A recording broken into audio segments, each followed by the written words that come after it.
Bien, bonsoir à tous et donc bienvenue pour cette réunion de rentrée de l'IEJ de l'Université Paris-Cité. L'objectif de cette réunion avec Nicolas Cattelan, c'est de vous présenter le fonctionnement de l'IEJ et de voir comment cette année de préparation va pour vous va se dérouler et va être importante tout au long de l'année.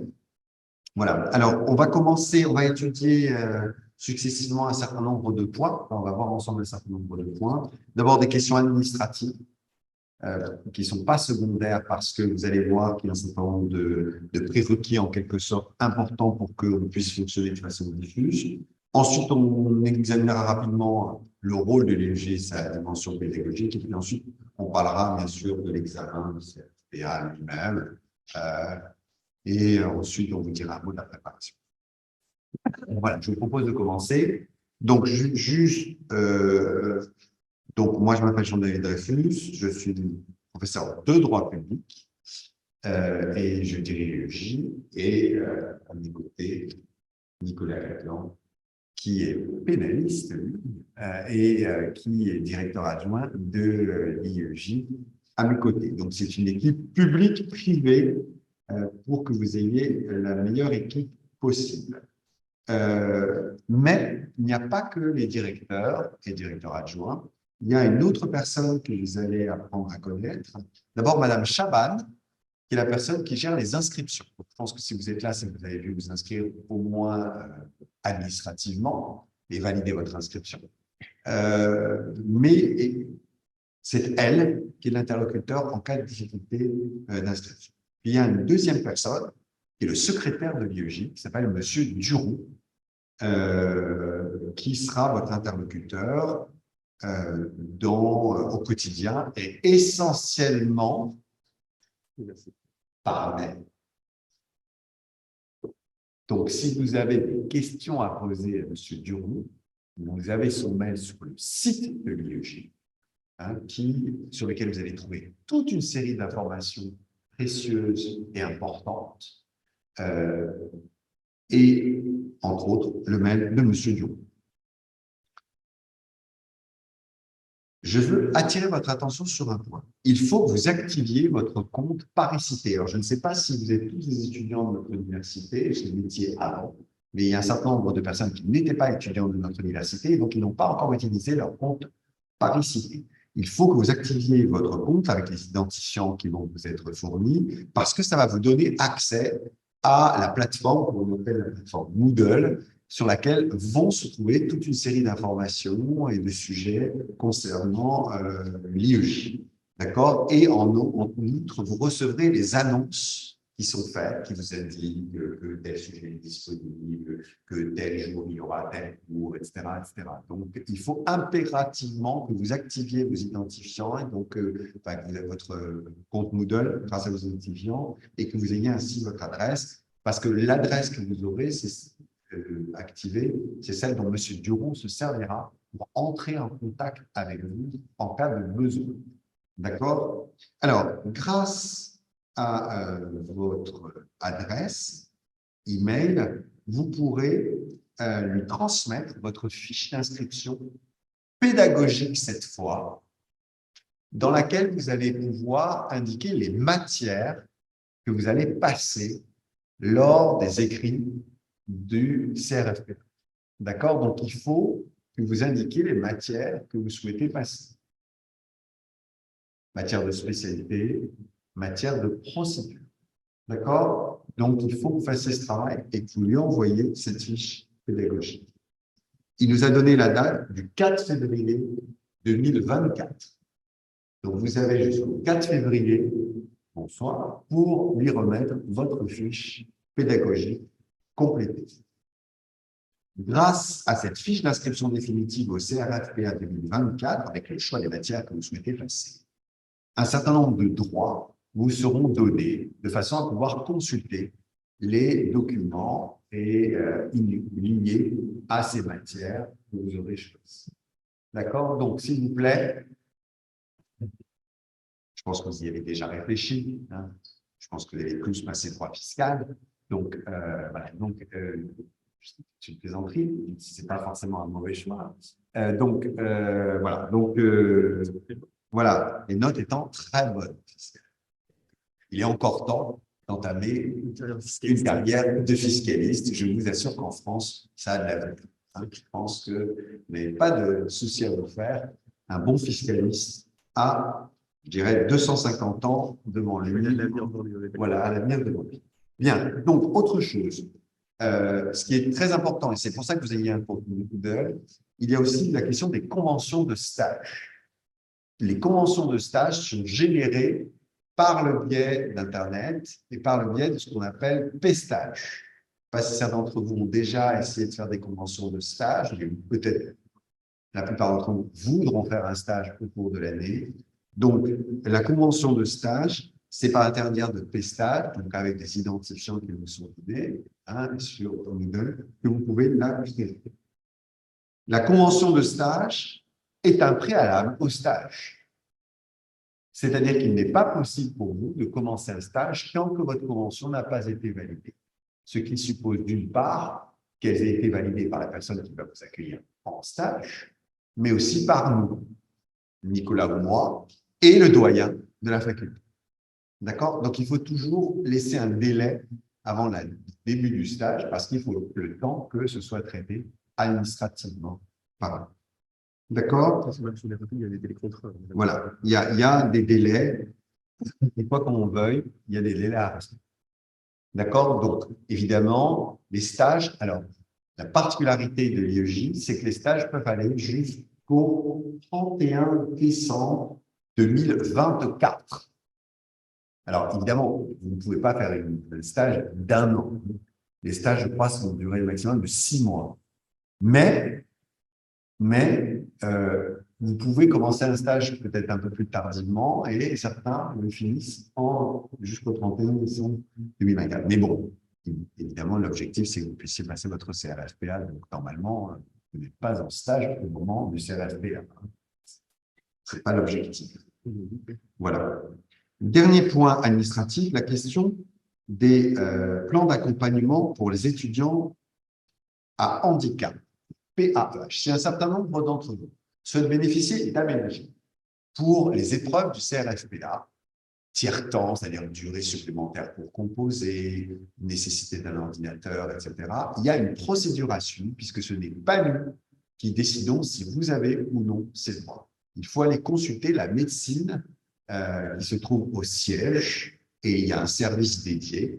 Et il faut que donc vous adressiez à ce service dit le pôle handicap, qui ensuite vous donnera un rendez-vous à la médecine pour que éventuellement soit mis en place un PAH. Ces plans d'accompagnement doivent être établis pour le 10 juin 2024.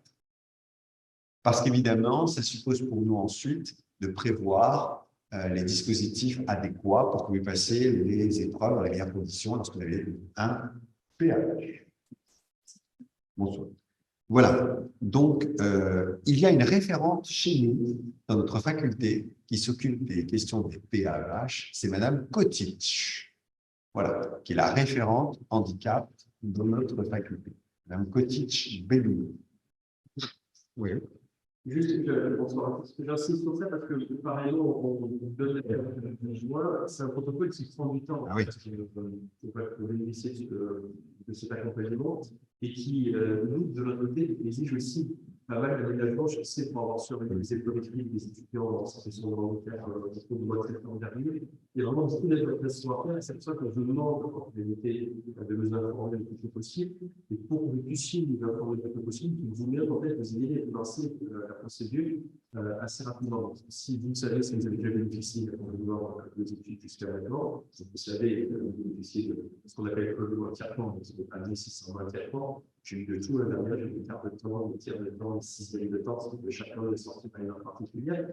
Donc, si vous avez déjà bénéficié, si vous vivez en Europe, si vous n'avez pas demandé, faites la demande à CP pour pouvoir suivre le protocole et nous informer pour qu'on puisse faire ça correctement.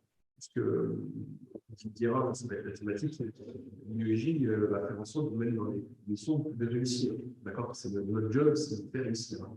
Et pour vous permettre de réussir si vous bénéficiez d'un hébergement, il faut qu'on puisse s'y prendre en avance. Vous imaginez bien, vous êtes à peu près 1000 inscrits.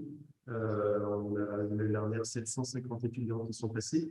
Vous imaginez la machinerie que ça peut représenter. Si vous ajoutez à cela le fait qu'on a une vingtaine d'étudiants qui sont en situation de handicap, ça nécessite de l'autre côté beaucoup de logistique et d'aménagement.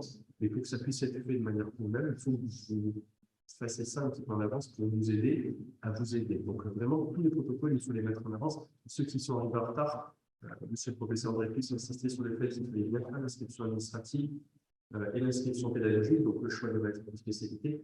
Et la raison pour laquelle l'inscription administrative est demande de la théorique et de l'inscription pédagogique idéalement, c'est puisque les enseignements sont matérialisés, ce qui signifie qu'on va travailler. Alors, pour ceux qui sont déjà dans l'université, vous avez dû connaître Moodle au cours des années précédentes. Quand on mène d'autres universités, vous avez dû connaître aussi. Moi, avant, j'étais à Aix-Marseille. En fait, c'était également Moodle. Ça avait un nom particulier, parce que les facs parfois dans le allemand. Et c'est également Moodle qu'on travaillait. Là, on va quasiment travailler qu'avec Moodle. C'est-à-dire les informations, les modifications d'emploi du temps. Moi, par exemple, je mets tous les corrigés en ligne. Je fais le pénal à l'UEJ, je mets les corrigés en ligne, je mets des vidéos de correction, les liens Zoom, les enregistrements Zoom. Tout est sur Moodle. Ce qui signifie que notre plateforme d'échange et de travail, qui va vous permettre en fait, de progresser et de bien travailler en matière, ça va être Moodle. Sauf que pour accéder à Moodle, il faut avoir une inscription administrative, il faut s'inscrire dans Moodle, et il faut pouvoir être rendu destinataire de ça. Mais une fois de plus, nous, on peut faire une partie du travail, le reste, l'IA comme l'IP, c'est à vous de les mobiliser, c'est à vous de les actionner pour qu'on puisse tous travailler ensemble intelligemment. C'est pour ça qu'il faut considérer que quand on est au contribuer, c'est que demain, plus tôt vous le ferez, plus ce sera facile pour nous en fait, de vous donner les moyens de réussir cette année en notre compétition. Bien. On peut considérer que les informations qu'on vous a données sont suffisantes sur le plan administratif. Oui, bon, les personnes qui nous écoutent, je pense que aussi.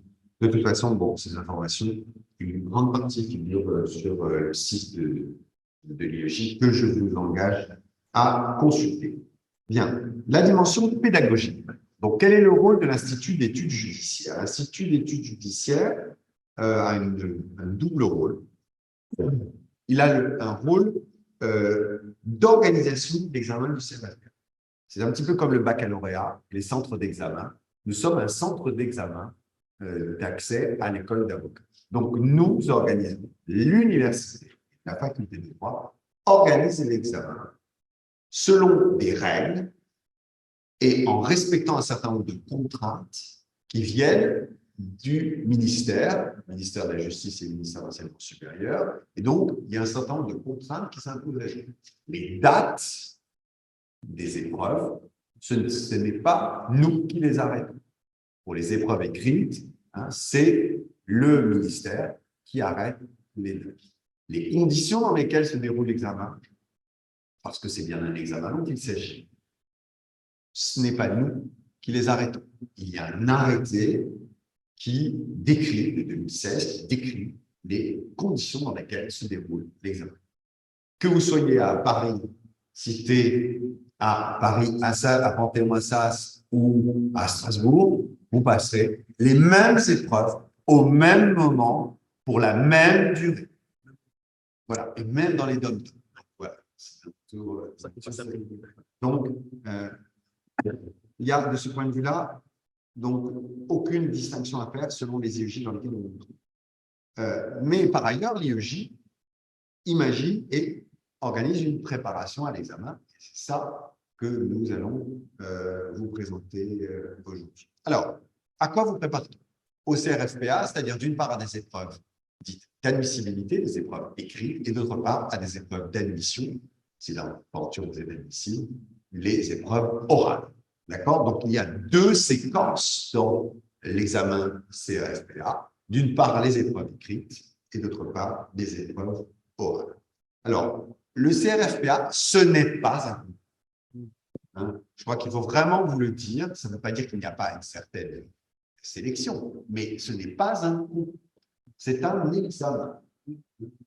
Malgré ce que disent tous les groupes d'étudiants, voilà, parce que vous prenez vos groupes WhatsApp, les groupes Facebook, Je sais très bien ce qui s'est dit, je sais que même si on vous dit ce n'est pas Oui, un concours, vous ne nous parlez pas, ce serait quand même dommage de croire ceux qui organisent et ceux qui organisent les délibérations, parce que c'est nous qui y siégeons.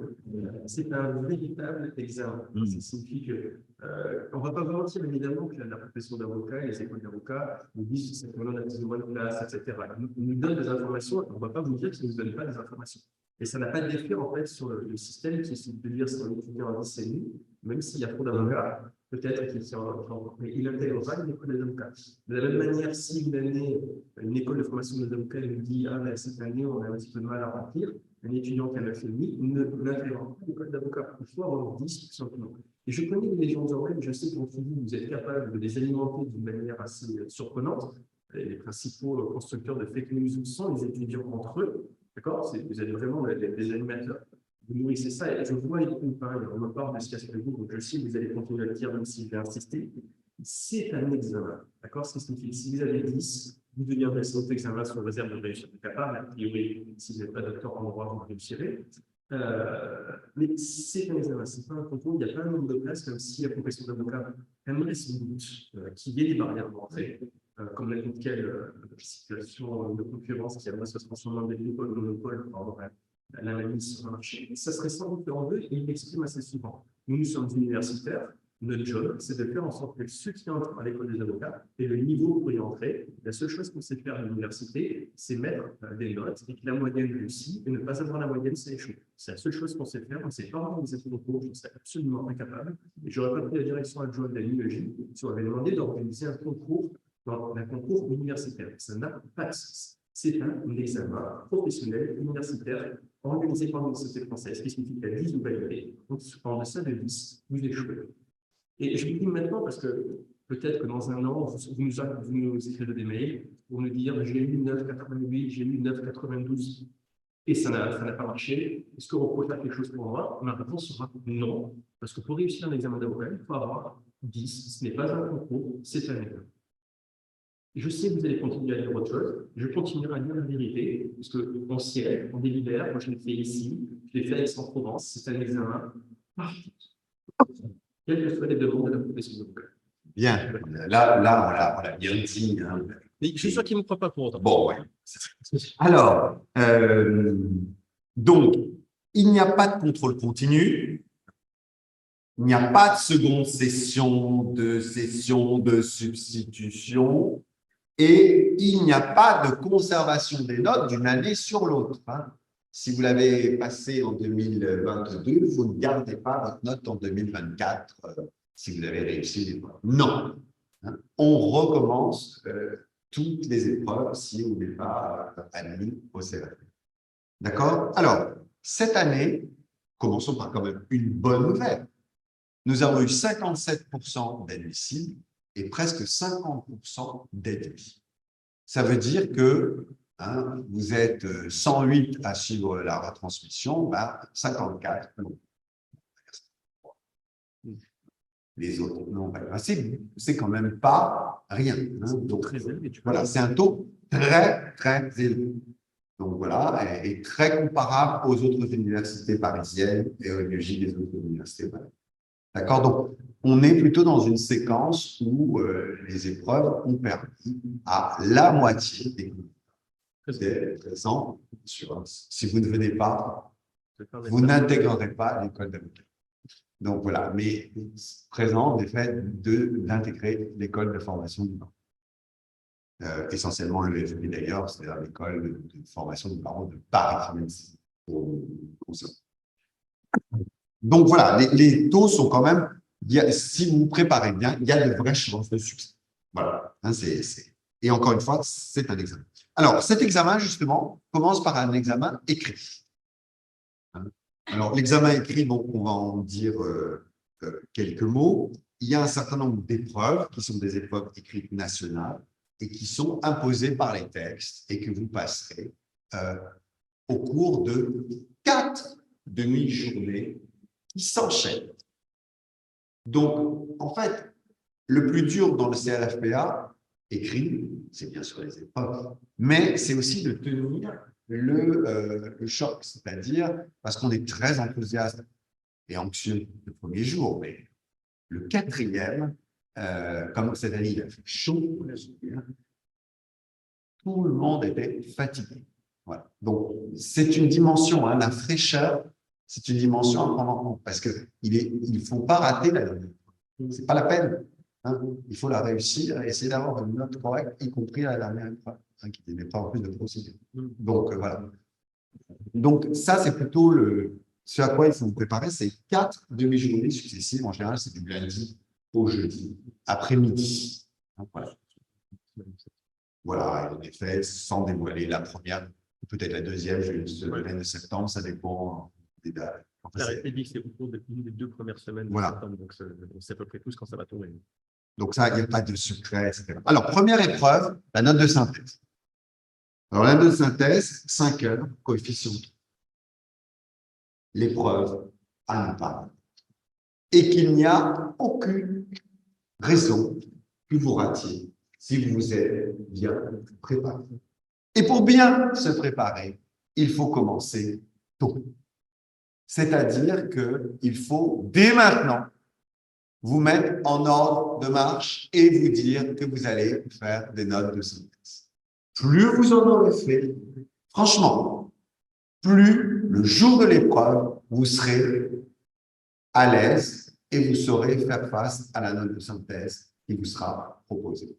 Ce n'est pas un exercice du tout infaisable, c'est un exercice qui demande une technique et l'acquisition d'une technique. Et cette acquisition de technique suppose que vous en fassiez un grand nombre au cours de l'année.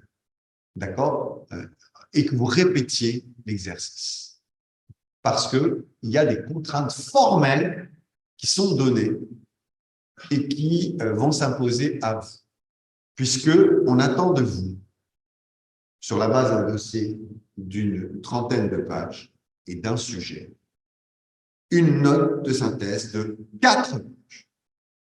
D'accord? Pas une ligne de plus. 4 pages. Donc ça, c'est à vous de vous préparer et de travailler. Alors, ce sont, vous savez peut-être, des dossiers qui comprennent parfois des décisions, parfois des articles de journaux, parfois, voilà, des articles de doctrine, peut-être parfois, etc. Et vous devez en faire la synthèse de façon raisonnée, en bâtissant une introduction et un plan en 2 parties et 2 sous-parties. Un exercice que vous n'avez bien entendu jamais fait de votre existence. 2 parties de sous-parties, ça paraît tout à fait dans vos capacités. Hein, voilà, vraiment rien. Donc, un plan apparent, et l'épreuve est destinée à apprécier vos capacités, tenez-vous bien, de synthèse, c'est-à-dire qu'on ne vous demande pas de connaissances juridiques. Le but n'est pas d'exposer vos connaissances sur les personnes vulnérables ou les violences faites aux femmes, comme ça a été les sujets des dernières années. Ce n'est pas la peine de nous raconter tout ce que vous savez, etc. Non, non, non. On vous demande de faire la synthèse des documents qui vous sont donnés. D'accord? Mais de tous les documents. De tous les documents. De tous les documents. C'est-à-dire qu'il faut que vous fassiez figurer votre note de synthèse le fait que vous avez utilisé l'intégralité des documents qui vous étaient fournis et que vous les avez tous lus et tous utilisés. C'est ça le travail. Travail analytique et ensuite rapide et ensuite capacité de bâtir un plan. Voilà. Il faut que vous vous astreignez à cet exercice. Oui, alors, je vais essayer de parler plus fort. Voilà. Le micro de l'ordinateur est un peu plus éloigné que moi qui parle. Sur la note de synthèse, en réalité, il y a une particularité qui la rend difficile, c'est qu'en réalité, très souvent, avant d'intégrer l'IEJ, en fait, on n'en fait pas dans les études de droit. Et je sais, il y en a qui l'ont déjà fait. 1, 2, une main et demie, 3 mains et demie. Il est vrai que ça, c'est la vraie difficulté. La difficulté, c'est le fait que ce soit une épreuve nouvelle. Ça signifie qu'il va falloir apprendre une nouvelle méthodologie. Donc ça, c'est vrai que il y a quelque chose de nouveau. le fait qu'on n'y ajoute pas une idée personnelle, ni Oui. une idée qui n'est pas dans les documents, c'est interdit. En revanche, il faut que toutes les idées de tous les documents soient citées, et que vous, à chaque fois que vous citez une idée d'un document, vous mettiez en parenthèse à quel document, en fait, vous faites référence. Donc, il y a une méthodologie, en effet, c'est que 2 pages, il ne faut pas faire 3 lignes de plus, il faut que toutes les parties soient équilibrées. Donc, il y a une méthodologie, mais une fois de plus, rien d'infaisable. Ici, pour avoir discuté avec plein d'étudiants au cours des 10 dernières années, ceux qui réussissent sont juste ceux qui se sont beaucoup entraînés. Et quand on dit beaucoup entraîné, ça signifie qu'il faut faire en effet des entraînements de biologie, évidemment, il faut tous les faire, mais on peut s'entraîner tout seul d'une manière hyper simple. Hyper simple, c'est-à-dire que le samedi matin, vous mettez 2 heures en lisant les documents d'une note de synthèse, on en trouve 1000 en ligne, et notamment les précédents examens. Vous vous entraînez tout seul, vous lisez pendant 2 heures, vous mettez un plan sans même le remplir. Vous voyez juste si vous trouvez le plan, et vous allez voir quel a été le corrigé qui avait été donné. Et vous savez quoi, j'aurais tendance à dire, moi, qu'on ne passe pas à la rédaction réelle tant qu'on n'arrive pas à trouver les plans. Ce qui signifie que plus vous entraînez, si c'est la 3e de votre vie que vous faites au mois de septembre, je donne la chaîne de votre vie, clairement. Si c'est la 10e, je me dis, elle pourra peut-être sauver les meubles. Si c'est la 20e ou la 30e, je me dis que vous serez vraiment bien entraîné dans la réussite. Donc, une fois de plus, c'est un peu comme les mathématiques quand on est au bac. Il n'y a besoin d'être un génie pour réussir dans les maths au bac. Il suffit juste d'avoir énormément répété l'exercice. La note de synthèse, alors moi, cette vertu-là, on ne trouve pas nécessairement à votre obligation, dans votre contentieux administratif. Vous pouvez vous entraîner beaucoup en contentieux. Si vous tombez sur le thème que vous n'aimez pas, ça sera une épreuve difficile. Et ça, c'est de la meilleure. La note de synthèse, le thème, en fait, n'a pas beaucoup d'importance. Oui, c'est ça. Vos connaissances sur le sujet n'ont pas d'importance. En revanche, votre méthodologie, votre entraînement et votre capacité à résumer, synthétiser une trentaine de pages sur 4 pages, ça, c'est du pur entraînement. Ce qui signifie que, en faisant des efforts intellectuels minimes, mais juste en répétant l'exercice d'une manière un peu comme un sportif, le tennis va répéter le service jusqu'à ce que ça rentre, c'est exactement la même manière. Donc, c'est vraiment une pure hygiène personnelle de répétition de l'exercice pour s'améliorer au cours du lycée. C'est souvent un coup près, moi je l'ai joué, on ne va pas se mentir. Cette année, ce n'était pas le cas parce qu'elle était plutôt facile et les documents étaient dans l'ordre. Oui, vraiment, c'était. Donc ça allait.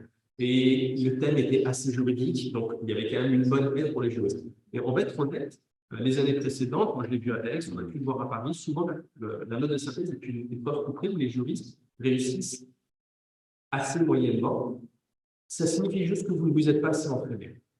Quand on s'entraîne bien, les gens que j'ai vus cette année, qui en ont fait 10, 15, 20 dans l'année, ont eu de très bonnes notes à la note de synthèse. Donc, véritablement, c'est une question d'entraînement et d'auto-entraînement, parce qu'il faut faire les entraînements de biologie, évidemment, ça c'est le minimum syndical, et on peut s'entraîner très bien tout seul, parce que franchement, en ligne, on trouve d'abord, pour tous les concours administratifs, il y a des exemples en ligne, les exemples de CRFL, de capital de révélation, on en trouve, et même au-delà de ça, on peut s'entraîner et devenir en bonne note de synthèse. Ce n'est qu'une question d'entraînement, ce signifie de la discipline personnelle. Si vous avez fait du sport, vous savez ce que ça veut dire. Bien. Tout le monde a compris en quoi consistait la note de synthèse. Voilà, je pense que il n'y a aucune raison que vous n'y arriviez pas. Voilà. Vraiment. Vraiment. Et que vous perdiez des points. En outre, c'est un exercice utile pour un avocat que de synthétiser des documents. Pour exercer cette profession, dire que il faut les voir, hein, et il faut les lire.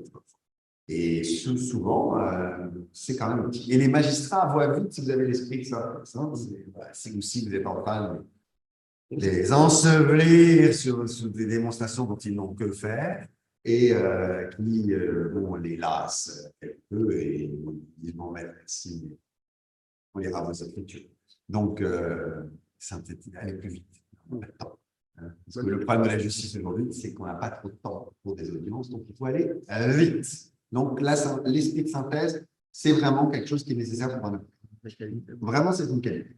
Deuxième épreuve, commune, c'est-à-dire que tout le monde la passera. Le droit des obligations. Le droit des obligations. Alors, épreuve de 3 heures avec un coefficient 2. D'accord? Donc, alors, le point important, c'est que c'est une épreuve de droit des obligations de type licence deuxième année. Enfin, c'est pas, on n'attend pas de vous d'être des civilistes pointus. C'est-à-dire, c'est une épreuve de droit des obligations qui s'adresse à la totalité des étudiants candidats, même si ce ne sont pas des spécialistes en droit civil. Alors, le texte dit l'épreuve en droit des obligations d'une durée de 3 heures peut consister en une dissertation, un commentaire d'arrêt du texte ou un cas pratique, c'est-à-dire une consultation. Depuis que je suis directeur de l'EJ, ça a toujours été une consultation, une sorte de cas pratique. Voilà. Et je ne vois aucune raison pour que ça change. Donc, en fait, on vous pose des questions, monsieur, a un problème, ou acquis un ordinateur qui dysfonctionne, etc. Voilà, avec des questions, pareil.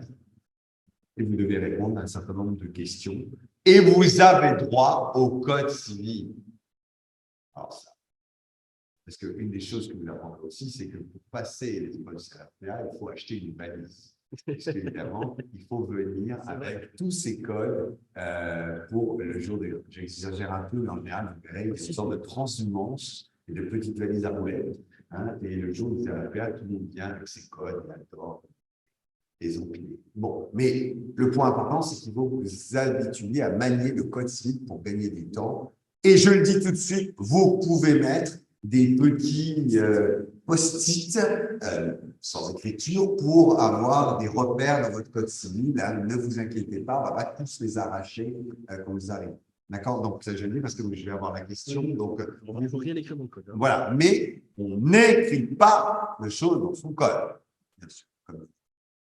Donc, sur l'épreuve elle-même, c'est une épreuve qui est vraiment assez, comment dire, je pense, faisable pour une personne qui a un niveau de civiliste au moins de 2e année, mais peut-être pour certains d'entre vous, ça fait longtemps que le droit des obligations a été étudié. Et donc, c'est une matière qu'il va falloir peut-être reprendre de façon sérieuse. Voilà. Maintenant, cette année, honnêtement, c'était une épreuve accessible. La moyenne était atteignue. La moyenne. Si, la moyenne était voilà. un peu de 12. Hein. Voilà. Alors, oui. Juste que je t'ai corrigé, je vais en parler un peu. En effet, la moyenne ici était au-delà de 12, qui était à peu près le cas dans pas mal de facultés, et notamment parisienne.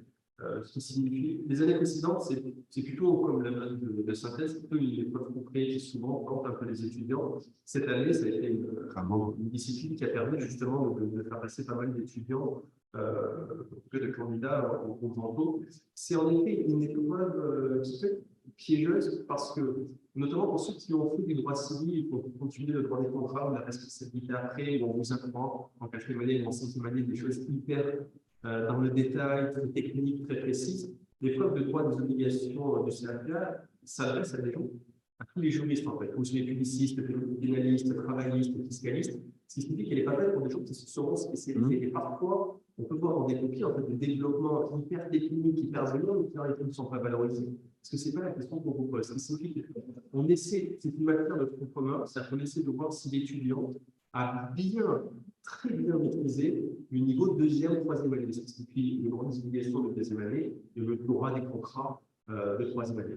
Cette année, il y a les 2 parties. La première était sur la rencontre de l'offre et de la demande. La 2e année n'est pas très loin. Vous m'accorderez que c'est quand même pas la partie la plus compliquée. La rupture des pourparlers.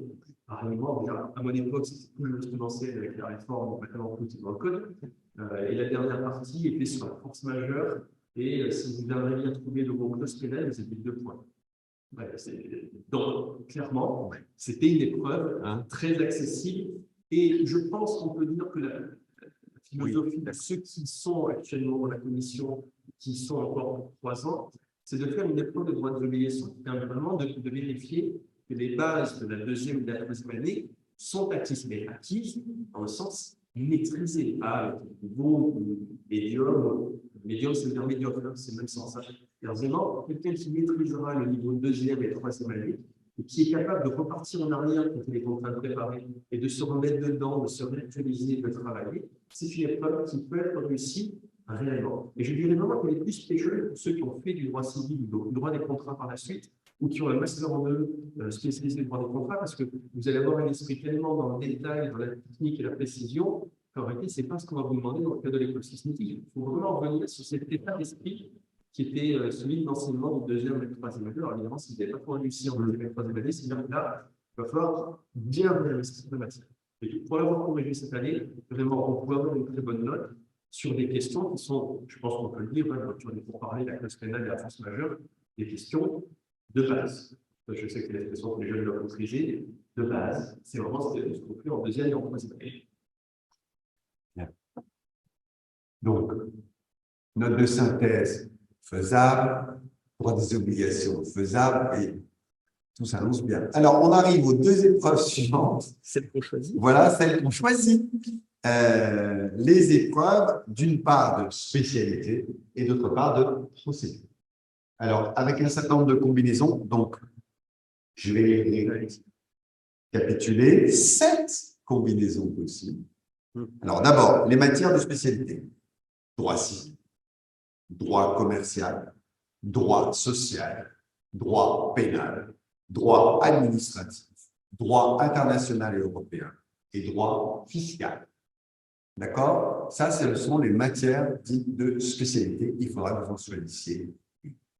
Soyons honnêtes, droit des commercial est la matière la plus choisie. De loin. De loin.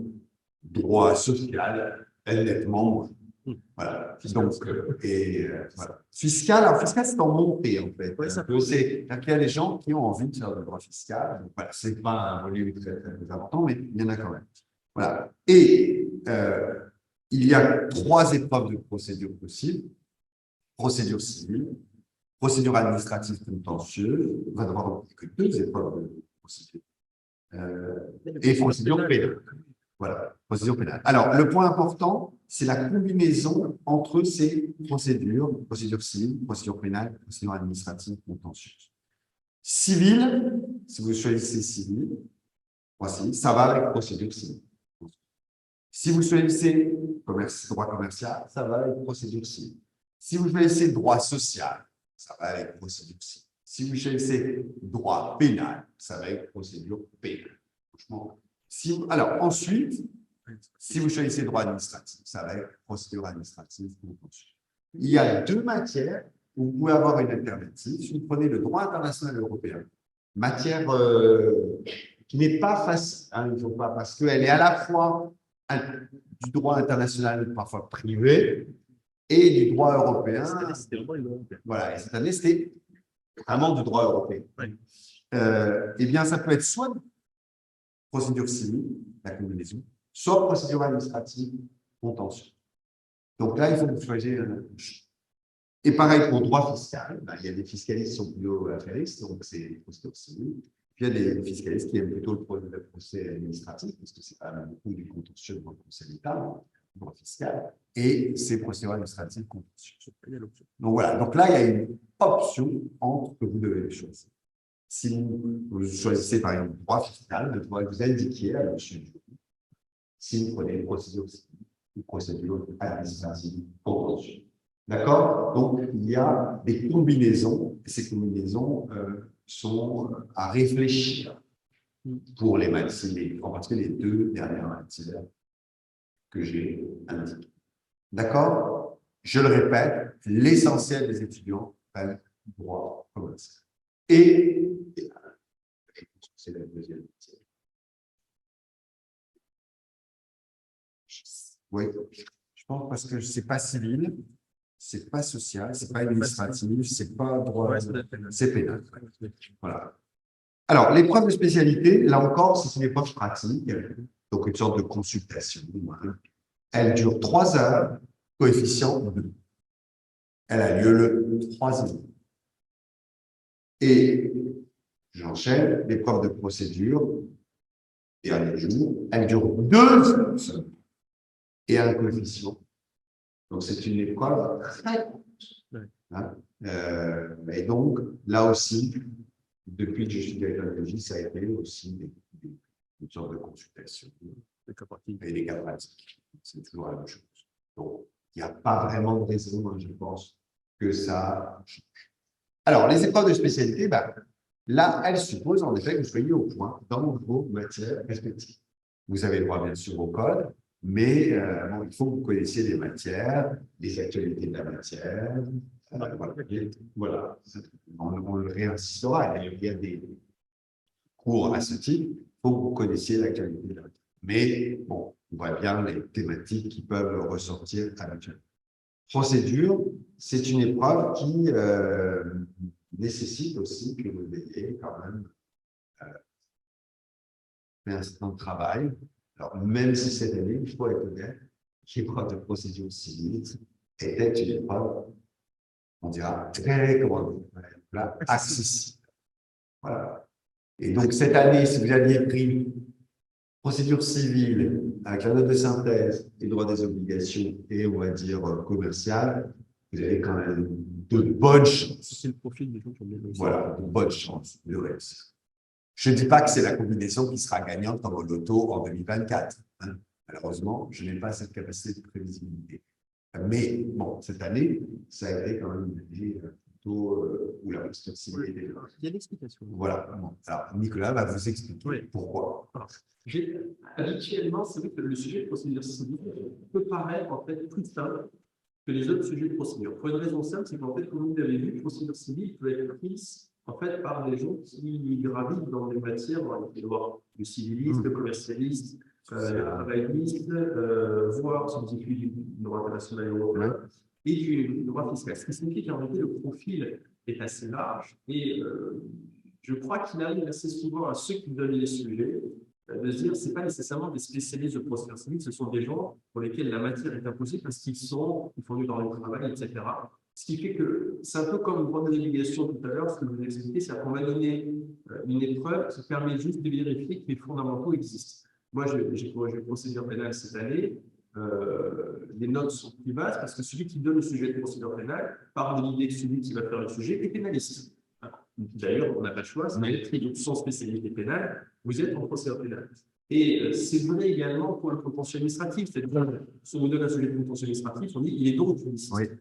Alors que si on vous donne un sujet de procédure civile, celui qui donne le sujet ne part pas de l'idée que vous êtes civiliste.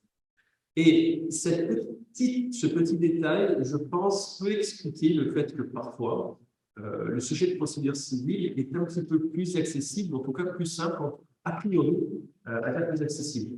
Est-ce que ça va continuer comme ça?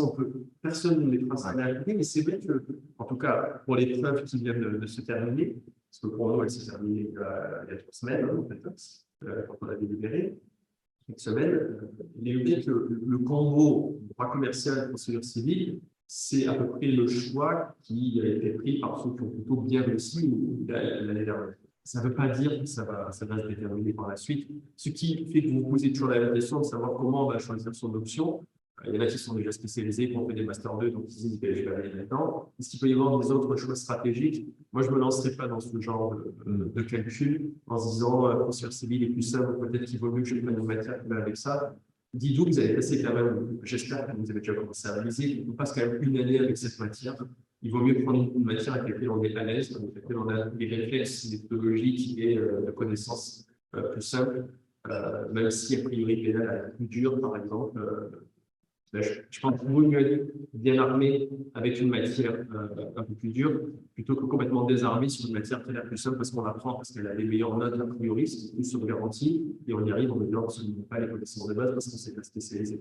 Restez clairement dans une matière de prédilection, c'est tant que vous soyez spécialisé dans une des matières qui existent parce que vous avez fait le choix, vous savez beaucoup dans la matière. Choisissez plutôt une matière que vous aimez, parce que vous allez passer du temps avec. Parce que vous allez faire cette année-là jusqu'au mois de juillet, et puisque je sais quand les étudiants préparent le mois de juillet et le mois d'août que vous allez passer, dites-vous qu'il vaut mieux passer ces 2 mois de juillet et août avec des matières avec lesquelles que vous aimez travailler. Ouais. C'est vraiment le vrai conseil, c'est une matière qu'on n'aime pas. C'est ça la bonne option. Parce que croyez-moi, vous allez avoir un été intense. Et un été intense avec une matière qu'on n'aime pas, c'est pas bien. Oh, c'est très négatif, ça. Voilà. Non, mais il faut choisir une matière. Voilà. Enthousiaste. Alors, donc, voilà pour les épreuves écrites. D'accord? Donc, je pense qu'on vous a suffisamment dit. On passe aux parties orales. Imaginons que vous ayez la moyenne et que vous soyez admissible.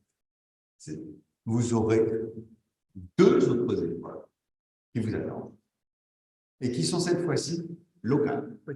C'est-à-dire que c'est nous, à l'université Paris-Cité, faculté de droit, économie de gestion, qui organisons les épreuves. C'est-à-dire que tant les sujets que le déroulé, c'est nous qui allons l'organiser. Alors évidemment, tout le monde passe pour la même durée les épreuves, mais c'est nous qui les organisons. Alors, la première épreuve, donc, qui va, si vous avez donc 10 sur 20, et évidemment, si vous avez plus que 10 sur 20, c'est tant mieux, puisque les points que vous aurez en plus, eh bien, on les prendra en compte au moment du calcul de votre résultat final, de votre moyenne générale. Donc, ce n'est pas quelque chose que vous avez abandonné. Au contraire, essayez d'avoir des points en plus, de façon à être dans la meilleure situation possible pour vous présenter aux oraux de la meilleure façon possible, bien évidemment. Alors, quelles sont les épreuves orales de la phase d'admission? Mais d'une part, l'épreuve de langue, condition 1, qui est l'anglais. Il n'y a qu'une langue, l'anglais. Donc, auquel on vous prépare et qui consiste en un commentaire de texte de 15 minutes. Épreuve de 15 minutes.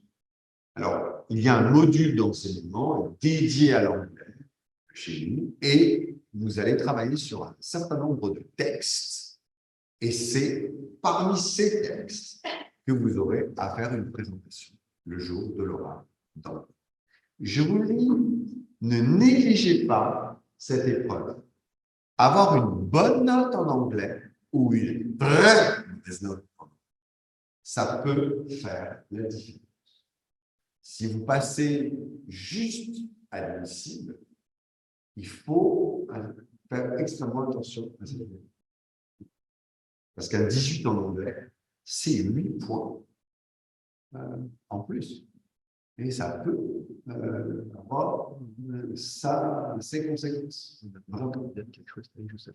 Voilà. Bon, ça, on ne va pas dire qu'on a une candidate qui a échoué cette année juste à cause de l'anglais. Quand on a 1, 2 en anglais, c'est pas bon. Et vous n'avez aucune raison de ne pas avoir une meilleure note que 1 ou 2 en anglais.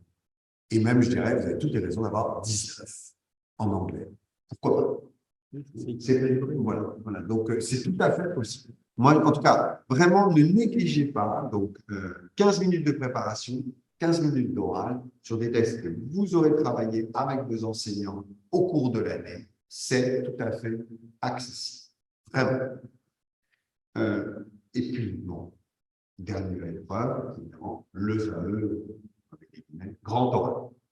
Donc, ça, c'est l'épreuve qui compte coefficient 4, donc qui joue un rôle important et qui est une épreuve, disons, un petit peu particulière parce qu'elle se déroule devant un jury de 3 personnes, un universitaire, un magistrat, un avocat. Au terme de préparation d'1 heure, il y a un sujet écrit qui sera nécessairement un texte chez nous, qui peut être un texte de loi, plus généralement une décision de justice, ou un extrait de décision de justice. Voilà, un résumé. Vous devez faire une présentation de 15 minutes sous forme d'un, avec raisonner, une présentation d'année, avec un plan auprès du jury. Et après votre présentation de 15 minutes, vous avez 15 minutes d'échange avec le jury sur le sujet. Puis, au bout de ces 15 minutes, encore 15 minutes d'échange avec le jury. Normalement. Sur les questions juridiques générales, c'est-à-dire sur votre culture juridique générale.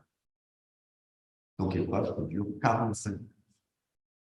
C'est une épreuve, donc, qui nécessite, je pense, de se préparer. Alors, le sujet porte sur la protection des libertés et des droits fondamentaux. Donc, tous les sujets qui seront donnés au grand oral traiteront des libertés et des droits fondamentaux. Mais attention, de façon large, parce que le publiciste ou le pénaliste n'entend pas forcément tout à fait de la même manière les droits fondamentaux. Donc, je plaisante. Mais disons que, vous voyez, Pour le coup, on l'entend de la même manière. voilà, nous, on entend la même manière, mais c'est assez large comme périmètre. Hein, et on a vraiment donné des thématiques très variées cette année. Voilà. Et donc, et des décisions de justice très variées. Bien sûr, il y a aussi la Cour européenne des droits de l'homme, forcément, mais aussi une question prioritaire de la constitutionnalité du Conseil constitutionnel, mais aussi un arrêt du Conseil d'État, mais aussi un arrêt plusieurs arrêts de la Cour de cassation. Voilà, enfin bref, il y a de tout. Et vous pouvez tomber sur une décision émanant d'une n'importe quelle juridiction.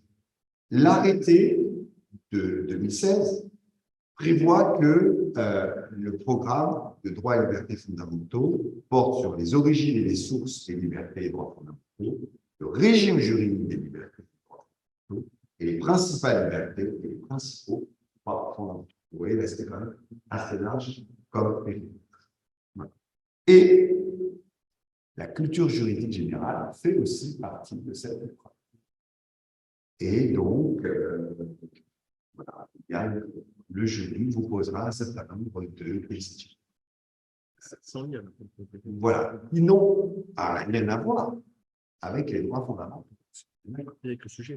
Voilà. Et vous passez votre sujet, vous faites votre présentation, on vous pose des questions en lien avec les droits fondamentaux, et ensuite, c'est la culture juridique générale.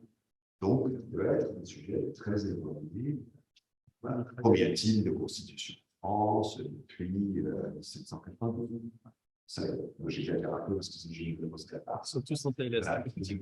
Voilà. Non, parce que je suis un publiciste, donc je pense qu'il y en a au moins un qui saurait répondre. Enfin, non, voilà. Non, mais c'est pas question pour un champion, hein. Voilà, c'est pas ça. Mais quand même, il y a des choses que vous devez savoir. Je ne sais pas. Question type, qui est le ministre de la Justice en France? Bonne question, parce que moi-même, je ne sais pas. Pas en ce moment. Voilà, donc, voilà. Mais voilà, donc, c'est des questions variées. Donc, c'est une épreuve à laquelle, bon, la principale difficulté, c'est que vous êtes généralement extrêmement anxieux lorsque vous vous présentez devant le jury.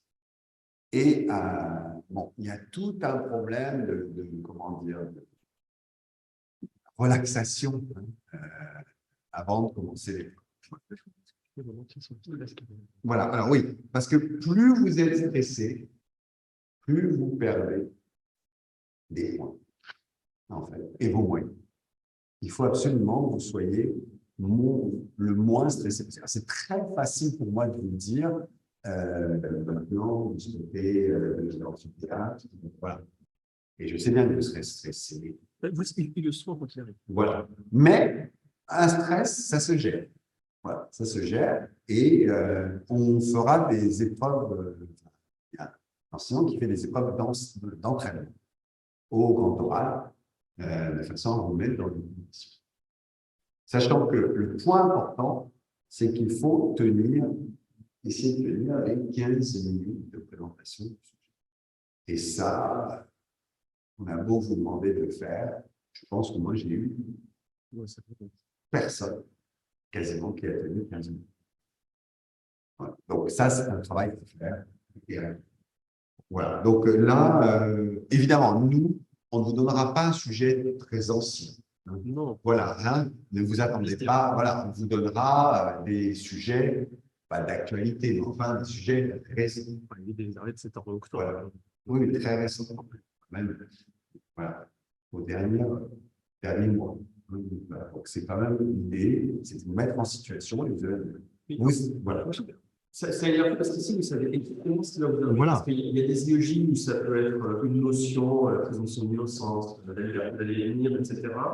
Comme une décision de justice. Nous, on vous dit, de toute façon, c'est pas. Le sujet est local pour le grand code, c'est le professeur de moi-même qui les faisons. Et on sait très bien comment on va les appeler, on sait très bien comment on va les faire. Voilà. Ce qui signifie qu'on va prendre des décisions de justice plutôt récentes, des décisions de renvoi de QPC parfois, c'était le cas pour les GD de cour d'assises, qui étaient renvoyés. Donc, on savait exactement en fait sur quoi vous allez tomber.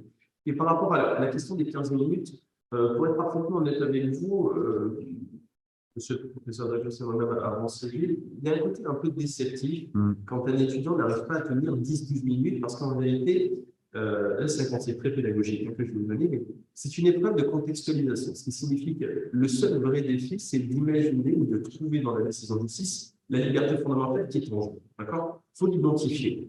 9 fois sur 10, elle est comme ça, vous voyez, c'est-à-dire que moi, j'ai eu une étudiante sur la décision CDH totale. C'est une question sur le principe de l'égalité. Elle nous explique un mail après pour nous dire que ce n'est pas au programme parce que ce n'est pas une liberté fondamentale. Le principe de l'égalité, on va dire. Oui, je vous jure. Donc, vraiment, la liberté fondamentale est comme ça dans la décision de justice. Et une fois que vous avez ça, vu que vous avez le droit de venir avec tous vos codes, et que certains viennent avec le code des documents fondamentaux, le code d'AOC, qui est autorisé, vous cherchez en fait dans un article de la Convention européenne de sauvegarde des droits de l'homme, là où le texte est consacré, et vous avez dessous 74 jurisprudence. D'accord? Et dans 90% des cas, les candidats que j'ai vu voir, j'ai 90% d'étudiants qui ne savent pas me citer une jurisprudence par rapport à la liberté fondamentale qui est en jeu. Donc, et souvent, quand l'étudiant parle, le jury me dit « Ah, mais ils n'ont pas le droit, ils préparent avec très bien. » Je dis « Ils ont le droit au code. » Mais quel code? Le code des droits fondamentaux. Donc, ils ont pris la jurisprudence sur cette question. Oui. Et ils n'ont pas été foutus de nous citer une jurisprudence sans lien. Non. Eh bien, ça, pour un jury, déjà, l'universitaire que je suis, ça a jamais. Alors, l'avocat et le magistrat ne comprennent pas comment cette épreuve, qui est avant tout une épreuve de contextualisation, c'est-à-dire de prise de distance, parce qu'on ne demande pas de faire un commentaire d'appel technique, c'est recontextualiser une décision dans le contexte général de quoi c'est une scientifique, il faut expliquer en quoi elle s'intègre, est-ce qu'elle est conforme à ce qui était dit avant, est-ce qu'elle apporte une précision qui n'avait jamais été donnée, ou vraiment hasard de calendrier, revirement, ou quelque chose qui renverse pour le savoir, il faut juste savoir ce qui s'est décidé avant sur le même thème. Eh bien, ça, c'est un exercice que les étudiants ont dans l'ensemble assez mal fait, alors que vous avez un code. Ce qui signifie qu'une fois de plus, on sait tous comment vous allez vous préparer. Là. Il n'y a personne qui va investir dans grand taux tant qu'on n'a pas passé les épreuves avec. Ce qui signifie que vous allez vous préparer à ça au mois de septembre, au mois d'octobre, au mois de novembre. Il y aura des entraînements le jeudi soir pour se faire. Il faut bien comprendre qu'il faut y assister pour la gestion du stress. Ce que vous a pas dit le professeur Dreyfus, alors qu'il a écrit que c'était très bien. Avec le stress, on est à 60% de ses capacités. D'accord? Si toute l'année, vous avez 10 sur 20 dans vos entraînements, quand vous êtes à 100%, si vous êtes à 70% de jour de l'école, votre note, ça serait 7. C'est-à-dire que ce n'est pas très motivant, on va dire. Voilà. Non, mais tu as raison de dire ça, parce qu'en réalité, il faut avoir conscience que le stress va vous déboussoler, qu'il va vous faire perdre, en tout cas, un petit peu de vos moyens. On en voit qui perdent complètement leurs moyens le jour J, c'est très rare. C'est rare ici. Et on voit très bien que certains stress quand ils prennent le papier pour citer, parce que c'est un truc qu'il faut faire, comme ça, on voit la main. Là, ils se rendent compte qu'ils ont la main dans le petit train énormément, donc ils leur posent, on vous voit, d'accord? On voit très bien ce qui se passe. Le stress, ça fait partie du jeu. Mais une fois de plus, pourquoi est-ce que ce n'est pas une circonstance atténuante? Parce que le stress, vous l'aurez quand vous serez avocat, quand vous allez plaider, quand vous allez défendre les intérêts nationaux, qui sont des intérêts, dans l'immense majorité des cas, de gravité absolue, parce que pour la plupart des clients, ils ont une affaire à confier à l'avocat. L'avocat, il en prend des milliers dans sa carrière. Et pour la personne qui est derrière, c'est la perte de ses moyens. Donc, évidemment, que vous aurez ce stress-là. Mais il ne s'agit pas de perdre ses moyens juste parce qu'on était stressé et d'aller voir le client derrière pour lui dire désolé, je n'ai pas été bon, mais que voulez-vous? C'était le stress. La petite fois, apprendre à vous vous êtes à niveau de vos études, maintenant vous avez passé suffisamment d'épreuves, vous savez si vous êtes plus ou moins stressé, vous savez plus tard ou moyen, ça se travaille.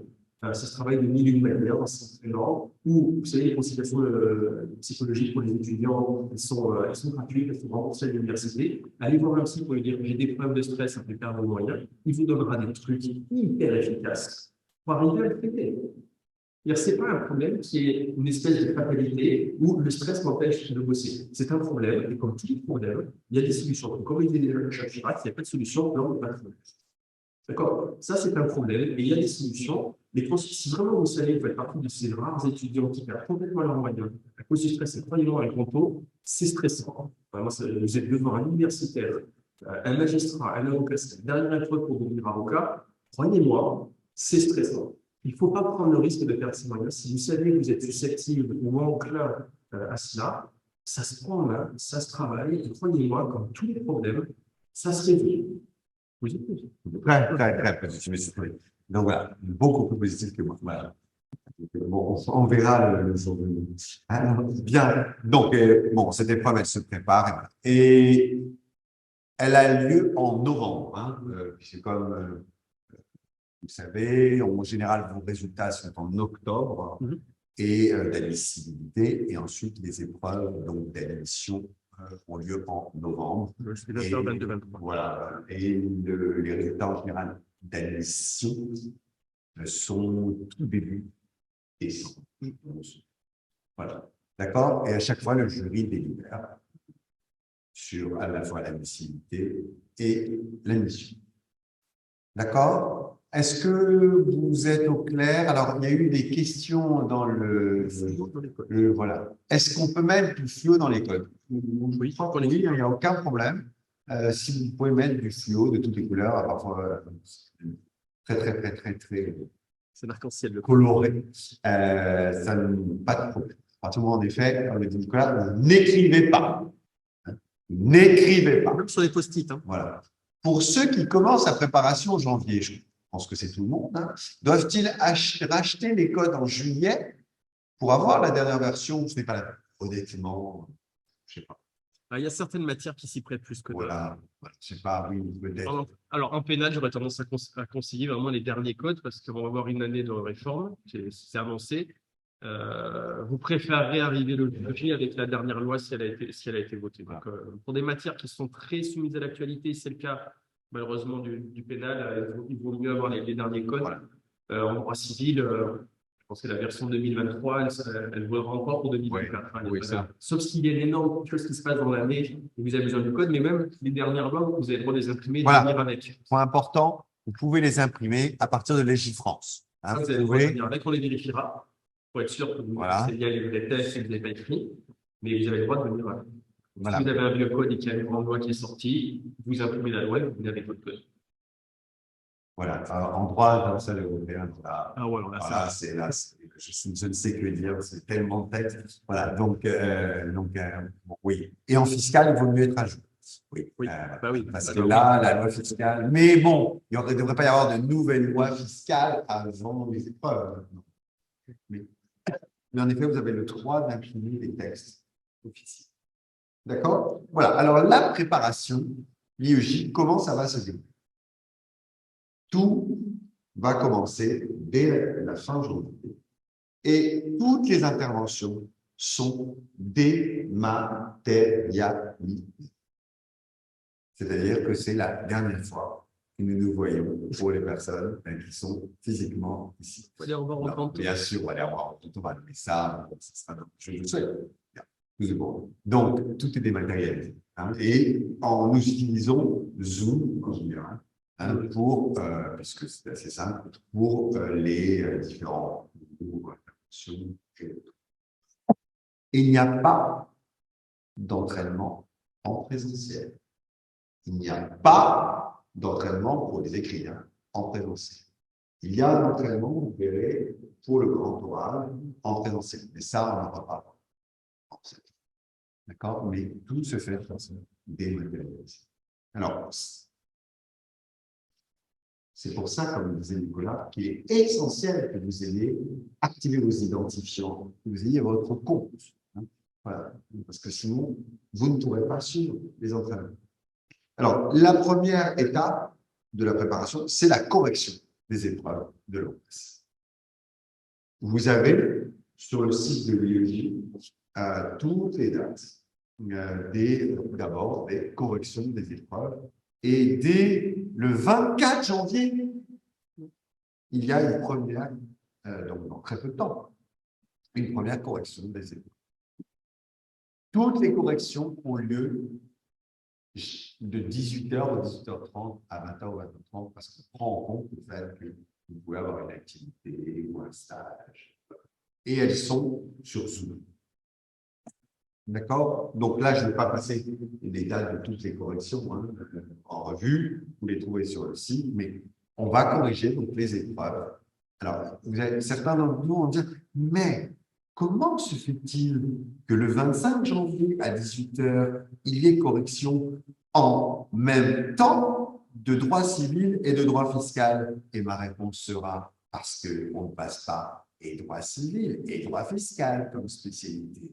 Donc, en fonction de la matière que l'on a choisie, on assiste à la correction que l'on a de la matière que l'on a choisie. D'accord? Donc, autant droit des obligations, c'est un seul cours et il n'y a pas d'autre correction de l'heure, tant pour le reste, il y a d'autres corrections. D'accord? Donc, première étape, les corrections. D'accord?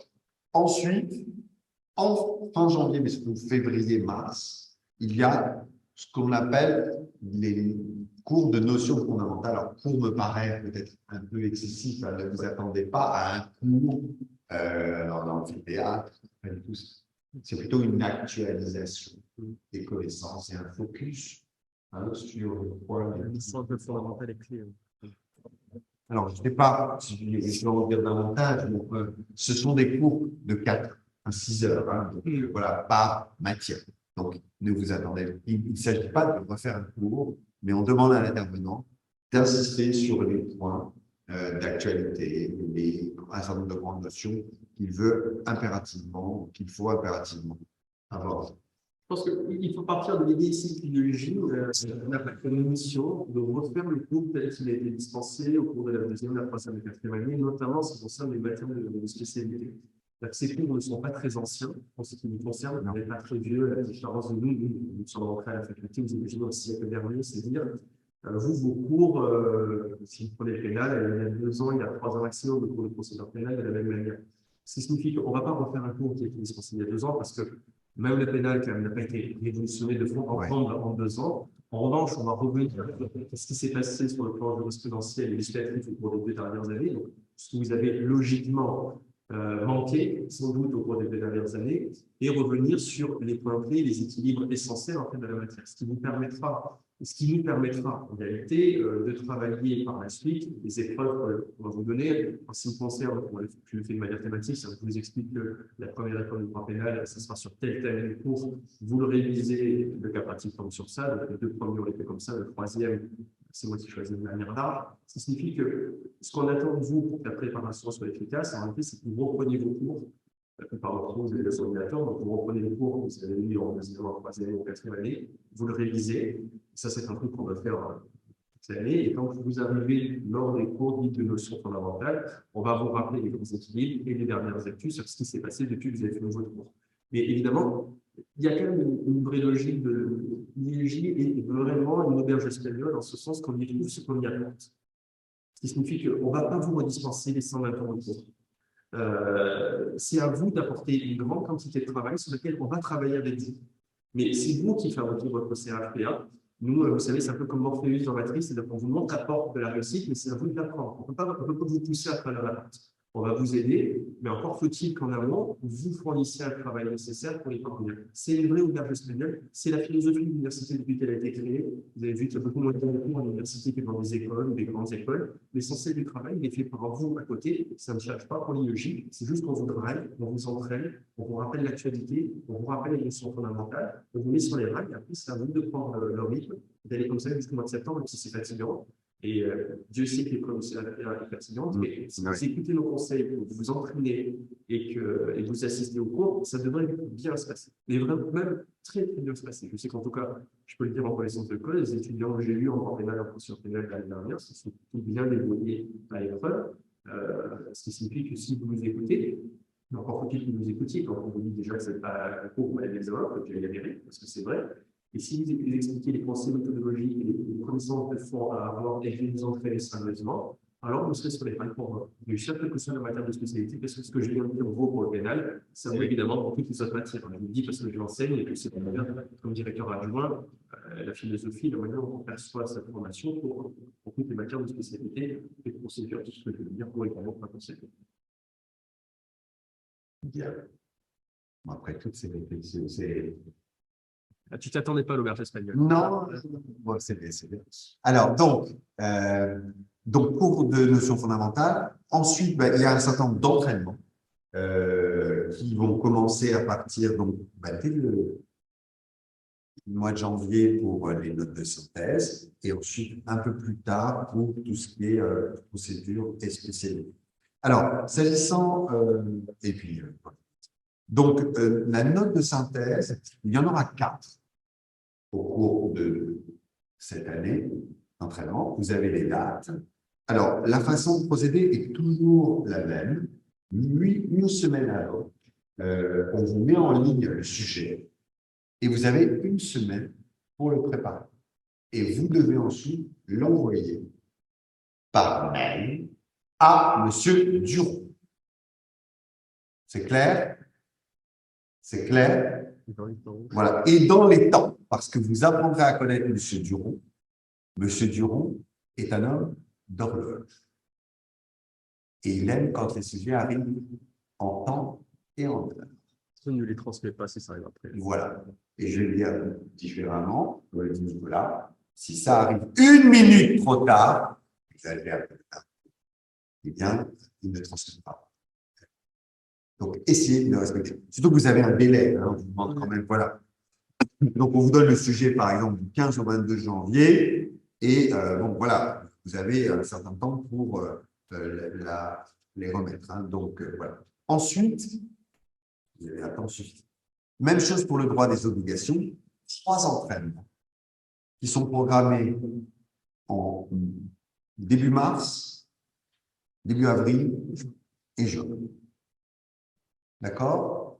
Donc, pareil, on vous met le sujet en ligne, vous êtes averti, il est sur Google, voilà, et ensuite vous le préparez. Et vous oui. Juste faire attention à quelque chose, parce que vous avez une semaine pour le préparer, vous pourriez faire quelque chose qu'il ne faut absolument pas faire. C'est-à-dire, si l'épreuve dure 3 heures, vous pouvez vous dire, bah, c'est pas grave, il y a 3, 4 ou 5 heures pour voir s'il donne des bonnes réponses. C'est pas du tout comme ça qu'il faut s'entraîner. Vous devez faire, parce que vous devez vous auto-informer. Vous devez savoir ce que vous êtes capable de faire au cours d'une épreuve de 3 heures. Donc, il faut s'entraîner hyper sérieusement, vous lancez le chronomètre, et au bout de 3 heures, vous l'arrêtez. Et vous l'arrêtez là où vous êtes, parce que croyez-moi, le jour J, quand ça sonne 3 heures, on vous arrache les copies de l'heure. Parce que c'est un principe d'égalité devant un examen public, ce qui signifie qu'on va être hyper rigoureux de ça. Donc, entraînez-vous à l'horloge. Pourquoi? Parce que si vous n'arrivez pas à finir une épreuve, ce qui, je parle pour le pénal, pour le pénal, est normal, parce que des épreuves sont incroyablement longues, on aura l'occasion d'en parler. La première épreuve, en 3 heures, vous aurez fait 60 ou 70% de l'épreuve. Vous vous arrêtez là. Parce que vous devez comprendre qu'en réalité, vous êtes trop lent pour faire l'épreuve. Il va falloir trouver des techniques, on va travailler ensemble, pour arriver à faire le devoir en temps réel. Si vous voulez continuer et garder pour vous et vous permettre de vérifier si vous avez les connaissances suffisantes avec la correction, etc. Gardez pour vous le reste, mais envoyez-nous les copies qui ont été faites dans le délai parti. Et surtout, entraînez-vous comme ça. Parce que se mettre à 6 ou 7 heures pour une épreuve de 3 heures, avoir des bonnes notes, arriver à l'examen en disant j'ai eu 14 toute l'année et se prendre un 7 le jour J puisque vous ne vous êtes pas entraîné correctement par rapport au délai parti, c'est vraiment la méthode infaillible pour échouer. Donc, il faut s'entraîner, il faut exactement vous sachiez dès le début où est-ce que vous en êtes votre gestion du temps. Parce qu'il faut identifier si vous avez un problème de ce côté-là. Et si vous avez un problème de ce côté-là, vous en parlez avec votre consultant. Moi, j'ai eu beaucoup d'étudiants qui disaient moi, monsieur, en 3 heures, j'ai dû faire que ça, ça et ça. Bon, je reprends la copie, je leur dis vous avez passé beaucoup trop de temps sur la première partie de votre pas. Ça ne sert absolument à rien de développer ça, ça, ça et ça, puisque vous avez dit dans le lundi, vous allez retrouver telle qualification. Donc, telle perte de temps, vous l'enlevez. Donc, entraînez-vous conformément au délai qui vous est imparti. C'est indispensable. Quand vous avez une semaine, ça veut pas dire que vous faites toutes les preuves pendant une semaine. C'est vous trouvez 3 heures pendant une semaine, ou 5 heures pendant une semaine, ou 2 heures pendant une semaine, et vous le faites au chronomètre. Ça ne sert à rien de s'entraîner en dehors des coûts et des contraintes horaires de l'épreuve. Ça ne sert strictement à rien. Vous pouvez vous dire que ça me rassure psychologiquement, ça ne vous entraîne pas, ça vous abonne en mieux. On s'entraîne avec le chronomètre. Ça ne sert à rien de le faire. Très bien. Bon, au moins c'est clair. Alors, même chose pour spécialité procédure, donc vous saurez vos sujets en ligne, pareil, 3 entraînements dans chaque spécialité, chaque procédure, mars, avril, juillet. Alors, tout n'est pas à rendre en même temps. On a fait en sorte que, évidemment, il n'y ait pas d'épreuves par semaine en même temps. On a fait en sorte qu'il y ait un certain décalage pour que vous puissiez travailler. Bien, donc voilà, vous avez donc toute une série d'épreuves d'entraînement qui vous attendent.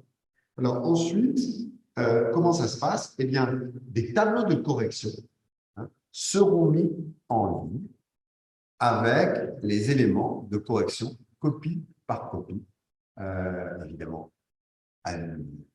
anonymisé, hein. Nous sommes tout à fait sensibles au RGPD et le délégué à la protection des données de l'université est aussi extrêmement vigilant. Donc, nous utiliserons vos identifiants, mais les identifiants ne permettront pas à d'autres personnes que vous de pouvoir identifier si c'est vous ou quelqu'un d'autre. Donc, le numéro d'étudiant, c'est ce que j'utilise. Hein. Et donc, vous aurez les tableaux de correction qui seront mis en ligne.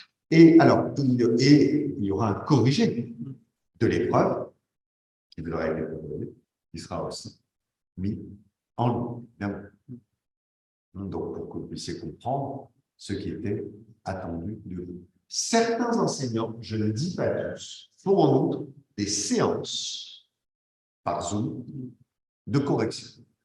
Je sais que M. Berthiaud fait, voilà.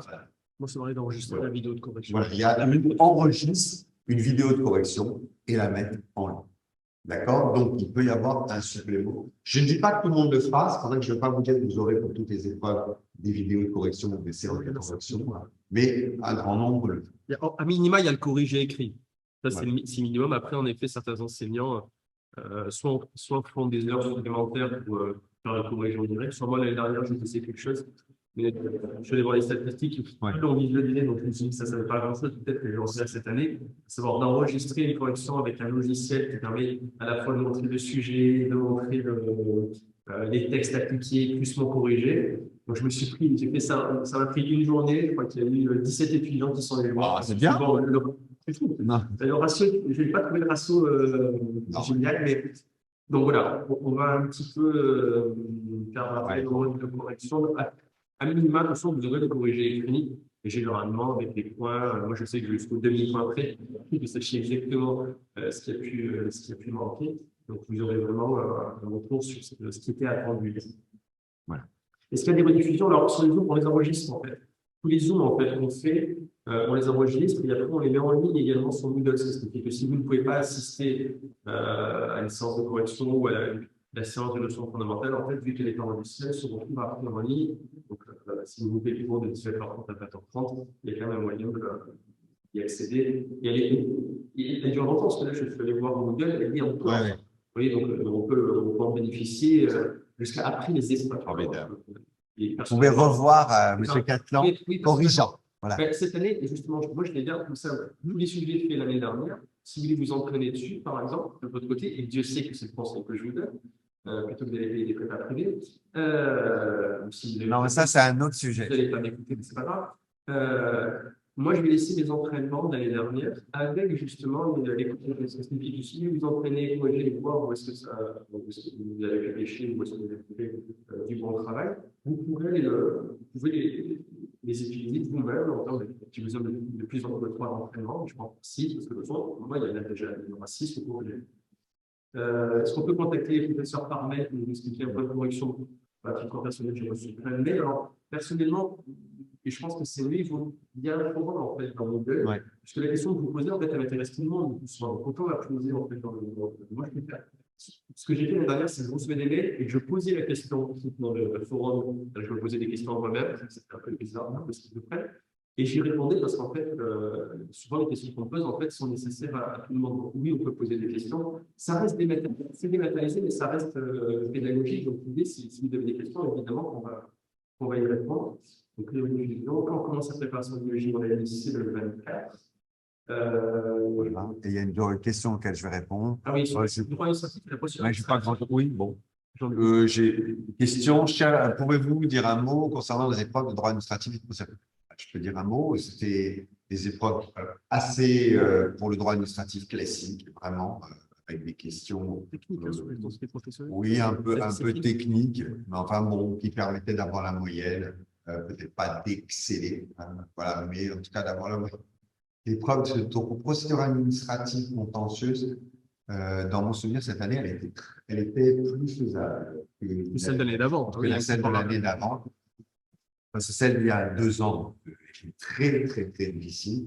Cette année, honnêtement, elle était faisable. Je veux dire, là encore, le niveau exigé n'était pas un niveau qui était un niveau inaccessible. Pas du tout. Pas du tout. Vraiment. C'est comme ça qu'a communiqué la commission. Hein. Voilà. Et en effet, le but, c'est qu'un étudiant qui a fait du droit administratif, alors chez moi, droit administratif deuxième année, hein, mais aussi, il y a des droits administratifs immédiats,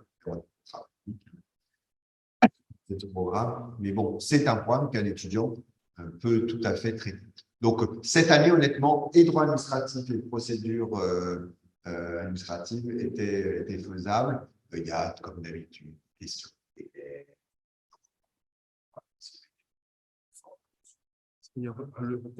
Voilà, de recours administratif préalable. La décision préalable. Bon, voilà. Basique. Même moi, je ne dis pas que j'aurais pu avoir une très bonne note, mais sincèrement, toutes les questions, je les comprenais. Il n'y a pas de piège. Oui, enfin, quand même, j'espère. Oui. Je ne sais pas si vous l'aurez compris, moi, le droit pénal. Bien, alors, donc, voilà. Ensuite, il y a les épreuves de langue. Alors, vous avez des cours de langue. 30 heures. 30 heures. Donc, vous allez aimer l'anglais. Moi, je vais vous dire. Alors, on va dire, préparez-vous, parce que si vous intégrez l'école des avocats, c'est la matière la plus dispensée également à l'école. Voilà, voilà. Ah bon, oui.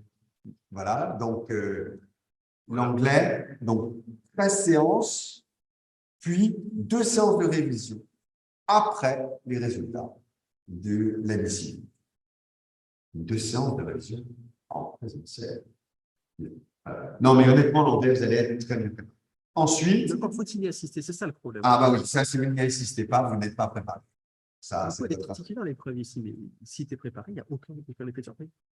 Ce sont 2 professeurs qui ont, enfin, c'est un professeur qui a l'habitude, vraiment, qui fait ça régulièrement, depuis des années pour nous, qui est habitué à l'épreuve. Donc, honnêtement, pour l'anglais, moi, je vous conseille d'y passer un petit peu de temps. Ça vaut la peine, parce que vous pouvez vraiment avoir une bonne note. Et écoutez-moi bien, vous en rappellerez lorsque vous passerez le grand oral et vous direz, au moins, j'ai une note. Et puis, pour le grand oral, il y a un entraînement qui a lieu à partir donc, de fin septembre, début octobre.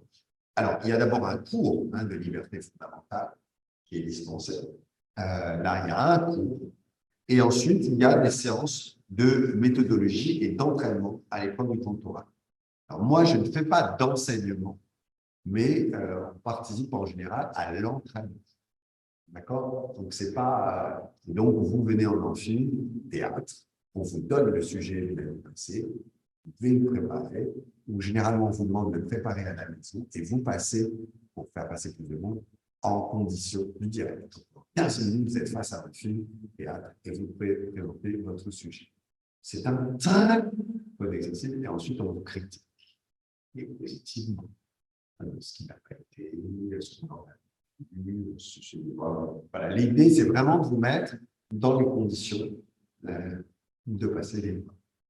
Voilà. Donc là, il y a à la fois un cours de droit des libertés fondamentales préparatoires et ensuite de la méthodologie et des entraînements en présentiel de grand oral. Mais ça, c'est évidemment plutôt pour octobre. Donc, il y a tout un programme qui vous attend. Voilà, tout un programme qui vous attend, assez complet. Hein. Voilà, et il n'y a pas, honnêtement, moi je suis résolument optimiste. Un étudiant qui tout au long de l'année aura travaillé de façon régulière, aura fait ce que Nicolas a dit, c'est-à-dire respecter les épreuves en termes d'horaire, hein, c'est-à-dire à vraiment jouer le jeu, a toutes les chances de réussir. Au vu des sujets de l'année passée, honnêtement, le sujet est accessible. D'accord? Est-ce que vous avez des questions? Alors, soit en ligne, soit dans la salle. Oui. Par rapport c'est des textes, ça veut dire que les commentaires de texte, il ne faut pas dire soutenir cette décision. Non, les commentaires. Donc, monsieur dit, quel est le type d'exercice du grand oral? Je confirme, c'est un commentaire, ce n'est pas soutenir telle position. Non. Je sais que ça se fait, comme a dit Nicolas, ailleurs, mais non. Nous, on ne vous demande pas de soutenir une position, on vous demande de commenter les autres. Sans que ce soit un commentaire de parce que le souci, c'est que il y a beaucoup d'étudiants l'année dernière qui étaient c'est de prendre l'effet d'expliquer la liberté fondamentale et de la dégager pour la contextualiser une fois de plus dans ce champ de la liberté fondamentale. Ce n'est pas un exercice de commentaire d'arrêt, c'est à partir d'une analyse d'une décision de justice, réfléchir sur une liberté fondamentale. Ça, c'est l'exercice. Et quand nous, on présente les sujets aux membres, justement, de différents jurys, on leur répète à chaque fois, on leur dit faites attention, c'est pas un intérêt, parce que, imaginons que ce soit quelque chose sur le principe de l'égalité criminelle. Maintenant, nous pensons que qui vont présenter, ce ne sont pas les pénalistes, donc ça ne compte pas, puisqu'on parle de la règle criminelle dans tous ces tenants aboutissants.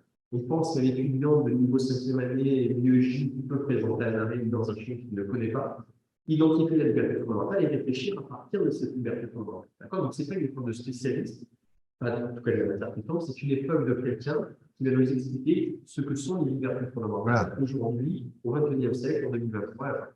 L'année prochaine, on prendra du coup de s'éduquer en 2024. Donc, c'est un commentaire liberté fondamentale à partir d'une décision de justice. Oui. Monsieur. Bonsoir, oui.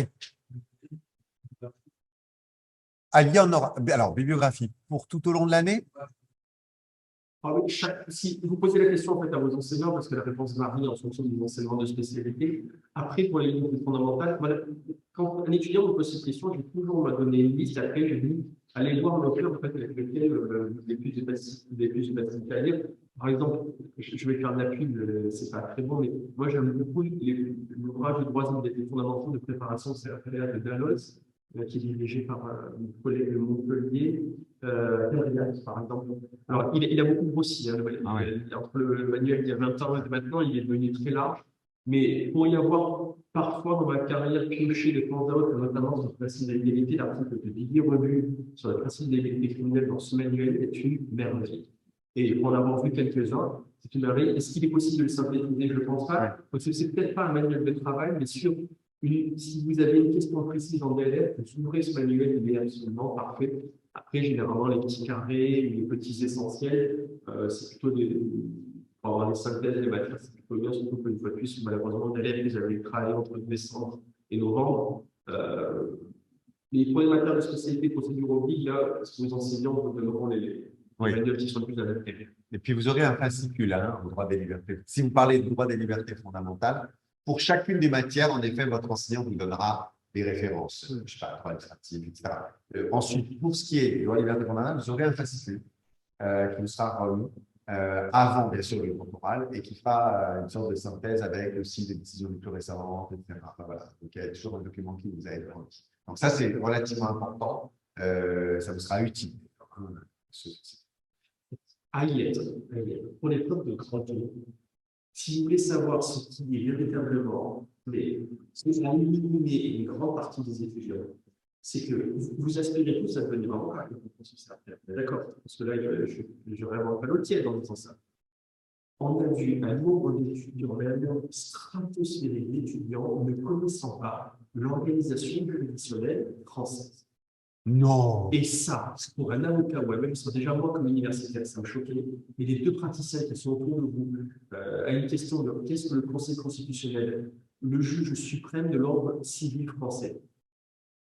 La magistrate administrative à côté de moi, elle est presque tombée de la chaise. C'est-à-dire que pour le grand tour, déjà la chose à connaître, c'est comment est structurée notre organisation juridictionnelle. Déjà, savoir répondre à ça. Je peux vous assurer que le nombre d'étudiants qui sont restés comme deux ronds de flanc quand on leur a posé des questions sur comment est organisée la justice française, pour des gens qui aspirent à venir parler devant des juges et qui ne savent pas où ils sont, ni ce qu'ils font, ni quelles sont leurs compétences, ça c'est incroyable. Le meilleur manuel pour travailler le grand tour, c'est le manuel d'institution juridictionnelle. Voilà. Le numéro syndical, savoir comment on saisit la Cour des droits de l'homme. Je sais que c'est très loin dans votre cursus, cette première année, généralement, il n'y a pas d'importance, et une fois que c'est fini, c'est fini. C'est sans doute pour le grand tour la matière fondamentale. Savoir ne serait-ce que comment est structuré. C'est les questions de culture juridique, vous en aurez au moins une sur ça. Et si vous plantez à ça, vous assurez que pour convaincre les deux praticiens autour de moi, vous méritez la moyenne, alors que vous ne savez pas ce que c'est un juge de l'exécution ou qui n'existe pas, le tribunal administratif d'appel. C'était compliqué, ça, qu'un juge administratif à votre gauche, pour faire avaler ça. Donc, l'ordre juridictionnel français, c'est indispensable en termes de culture juridique pour le grand cours. C'est le premier truc à travailler. Évidemment, si vous vous trouvez sur le professeur de droit international, l'ordre juridique international, les juridictions internationales, si vous trouvez sur le professeur de droit européen, toutes les juridictions européennes. C'est la base de la Mais formation. c'est la base. Vous ne connaissez pas les cours, c'est pas la peine d'aller plaider devant une cour. Hein, c'est pas grave. Exactement. Donc, mais vous avez très bien. Alors, tous les profs mettent-ils en rediffusion leurs cours sur Moodle? Alors, Tout est enregistré. oui, ils sont enregistrés. Tout est enregistré. Tout ce qui est dématérialisé est enregistré et mis à disposition. Est-ce qu'il y a d'autres questions dans la salle? Non? Tout est clair? Oui, monsieur.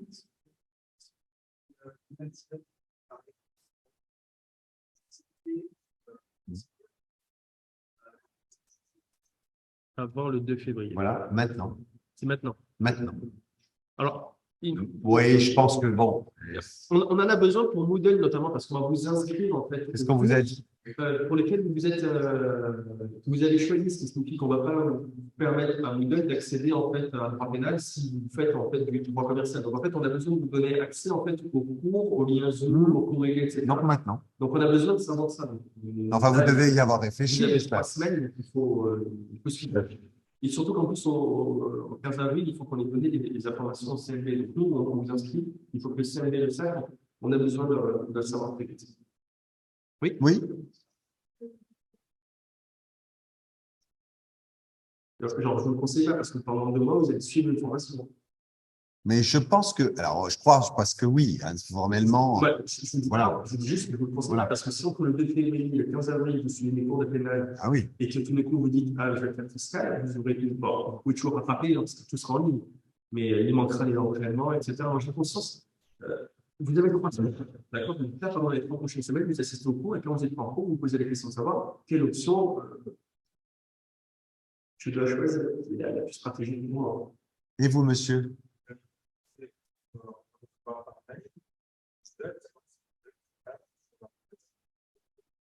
La fiche d'inscription, elle est. Si, vous avez là-dessus. Juste là, vous l'avez pu utiliser dans le cadre de votre cursus. C'est ça que je voulais dire. Mais là, en fait, l'essentiel va passer pour vous de le laisser. Quand la préparation commence, donc dans les prochaines semaines, en fait, une fois que vous êtes inscrit de manière administrative et pédagogique, en fait, vous allez être inscrit dans nos cours sur Moodle. Et donc, en fait, tout ce qu'on va poster, tout ce qu'on va mettre, il y a le système d'alerte, vous recevrez les mails qui vous expliquent qu'il y a quelque chose qui est en ligne sur Moodle. Et de manière générale, de toute façon, le plus simple étant d'aller sur Moodle chaque jour, voir s'il y a des nouveautés. Et vous avez des alertes mail en fait, qui sont configurées pour, a priori, rien ne vous échappe. Voilà. Oui.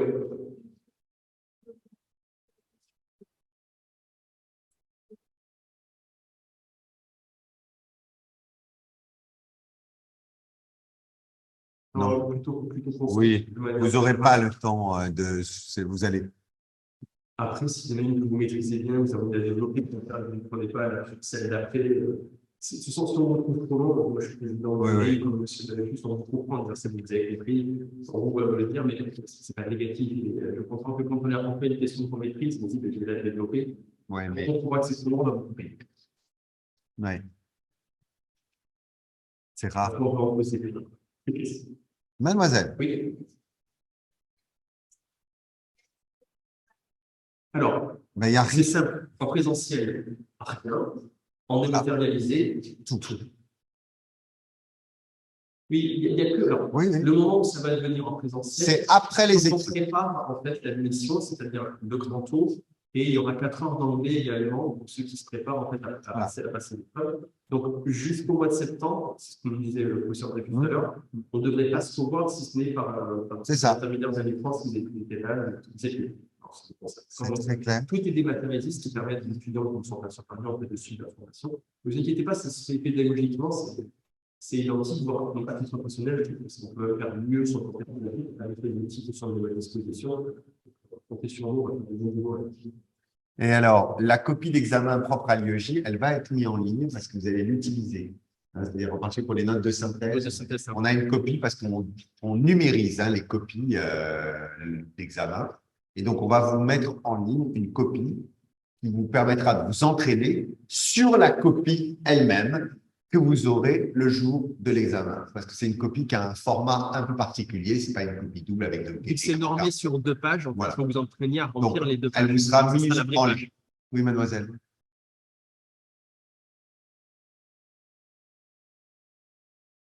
Il vaut mieux, mais si vous l'envoyez sur une autrement, je pense qu'il est transmis. Parce qu'elle est mise en disposition vous allez avoir un cours de notes de synthèse. Ah oui, ah oui, Oui, oui. ah oui, oui, vous ne pouvez pas écrire dessus directement. Non, c'est une sorte de photo, quoi, si vous voulez. Oui, c'est une photo. Oui, oui, pardon. C'est un PDF photo. Oui, il faut que vous l'imprimiez. Mais vous pouvez lui envoyer sous un autre format. Hein. Mais moi, je vous conseille d'utiliser cette copie parce que c'est la copie et vous ne serez absolument pas déboussolé le jour de l'examen. Oui. Moi, je pense que c'est vraiment intéressant, en particulier pour la note de synthèse, de déjà préparer. C'est même indispensable. Ah oui, parce que sinon, si vous avez l'habitude, c'est vraiment une copie juste avec des lignes. Hein. Donc, vraiment, et en fait, comme on numérise ces feuilles-là et votre correcteur corrigera ça. Donc, vous verrez, hein, c'est une copie très basique avec des lignes. Et il faut remplir la copie. Et c'est un bon exercice. Vous remplissez les 4 pages. Ça va. Tout à fait. Voilà, c'est terminé. Vous avez fait de synthèse. Voilà. D'autres questions? Bien, eh ben, il nous reste, Nicolas et moi, à vous remercier. Évidemment, si vous avez des questions, vous pouvez quand même nous contacter. Voilà, on a tous les deux une adresse email de l'université u-par.fr. Et n'oubliez pas, Monsieur Duron, c'est votre interlocuteur administratif. Sur la note de synthèse, en fait, c'est le corrigé du dernier sujet, en fait, qui fait office de méthodologie. Un cours sur la note de synthèse sera-t-il? Non, il y aura pas de, voilà, il y aura pas de cours avant la première note de synthèse. Corrigé fait office de méthode. Voilà. Merci à tous et bonne soirée.